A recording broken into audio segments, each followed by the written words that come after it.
ఒకరోజు గొర్రె కాపరి తన కర్రతో గోవును కొట్టే ప్రయత్నం చేశాడు. అది శ్రీనివాసుడి తలపై తగిలింది.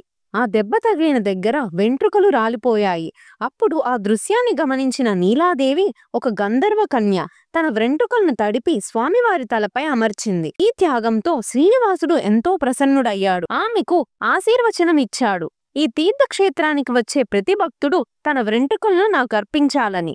అప్పటి నుంచి ఇప్పటికీ భక్తులు తిరుమలకు వచ్చి తలనీలాల సమర్పణ చేస్తారు. ఇది ఒక విధంగా అహంకారాన్ని విడిచి స్వామికి శరణాగతిని ప్రకటించడం. తల వెంట్రుకలు మనకు సాధారణంగా విలువైనవే అయినా స్వామివారి ముందు వాటిని కూడా త్యాగంగా సమర్పించడం అది ఒక ఆత్మ విజయం. ఇలా చూసుకుంటే తిరుమల శ్రీవారి కథల్లో ప్రతి ఘట్టం మనకి ఏదో ఒక మంచి విషయాన్ని నేర్పుతుంది. భృగు మహర్షి పరీక్షలో విష్ణుమూర్తి చూపిన వినయం, లక్ష్మీదేవి చేసిన త్యాగం, నీలాదేవి ప్రేమతో చేసిన సహాయం, పద్మావతిగా భూమికి వచ్చిన శ్రీనివాసుడితో జరిగిన పవిత్ర వివాహం, ఇవి మనకి చెబుతున్నాయి భగవంతుణ్ణి నమ్మడం, వినయంగా ఉండడం, ప్రేమతో బ్రతకడం ఎంత గొప్పవో. ఈ కథలు కేవలం పురాణ గాథలు కాదు, మన జీవితం కోసం చెప్పిన పాఠాలు. ఇప్పుడు మనం తిరుమలకు వెళ్ళినప్పుడు అక్కడ హుండీ దగ్గర వేసే రూపాయైనా, తల వెంట్రుకలకు ఇచ్చే త్యాగమైనా అన్ని మన భక్తికి చూపే మార్గాలు. శ్రీ వెంకటేశ్వర స్వామి చరిత్ర ఒక విశేషమైన నమ్మకం.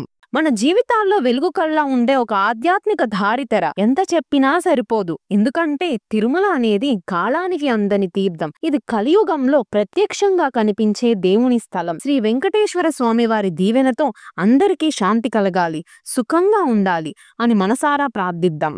ఈ సిరీస్ మీకు నచ్చితే లైక్ చేయండి, షేర్ చేయండి మరియు సబ్స్క్రైబ్ చేయండి.